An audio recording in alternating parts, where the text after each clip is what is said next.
Antonin Scalia has since 1986 served as an Associate Justice of the Supreme Court of the United States.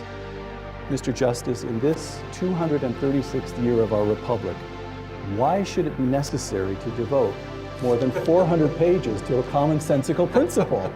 We've sort of gone off the rails. The title, The Living Constitution. The Living Constitution. We'll get to that phrase. But again and again... I hate it. 50 years ago, something terrible happened. What was it? What went wrong? Why did it happen then? It did happen then. The time that philosophy took over is about the time of the Warren Court. There had been, hints of it earlier, I suppose, but it was never the accepted philosophy of the judiciary. If you want to learn about James Madison, the father of the Constitution, and his wife Dolly, who inspired the title First Lady, there's no place to come but Montpelier in Orange, Virginia. Academia in recent years, having finally yielded to the reality that substantive due process, which has been the basis for Roe versus Wade and a lot of the living Constitution nonsense, having finally conceded that that doesn't make any sense, they're looking for other ways to get there, and one of the ways is the Ninth Amendment, which is a source of unenumerated rights. It isn't a source of unenumerated rights. I apply the Ninth Amendment. I apply it rigorously. I do not propose or suggest that originalism is perfect and provides easy answers for everything. But that's not my burden. My burden is just to show that it's better than anything else. And the originalist has easy answers for many things, especially the most controversial things, whether the Equal Protection Clause permits same-sex marriage. I mean, that's not a hard question for an originalist. Nobody ever thought that's what the Equal Protection Clause meant. And it didn't mean that when it was adopted. It doesn't mean that today.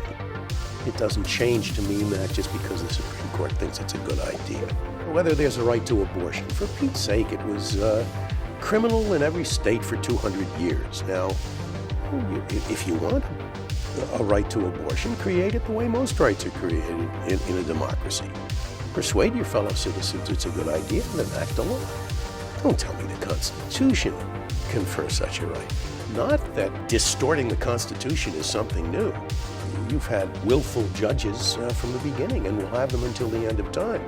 But the difference is, until the acceptance of this new orthodoxy of the living Constitution, until then, in order to distort the Constitution, you had to do it the good, old-fashioned, honest way. You had to lie about it. And you don't have to lie anymore. You could say, oh yes, death penalty used to be okay. It no longer is, because we say so. To make things change, you don't need a constitution. The function of a constitution is to rigidify, to ossify, not to facilitate change. You want change? All you need is a legislature and a ballot box. Things will change as fast as you like. My constitution, very flexible, changing one. You want a right to abortion? Persuade your fellow citizens that it's a good idea. Enact an amendment. Pass a law. You don't need an amendment to the Constitution. Pass a law. And then you find out, gee, the results are worse than we'd ever thought. You can repeal the law. That's flexibility. The reason people want the Supreme Court to declare that abortion is a constitutional right is precisely to rigidify that right. It means it sweeps across all 50 states, and it is the law now and forever. Or, until the Supreme Court changes its mind. That's not flexibility. That's not what they're after.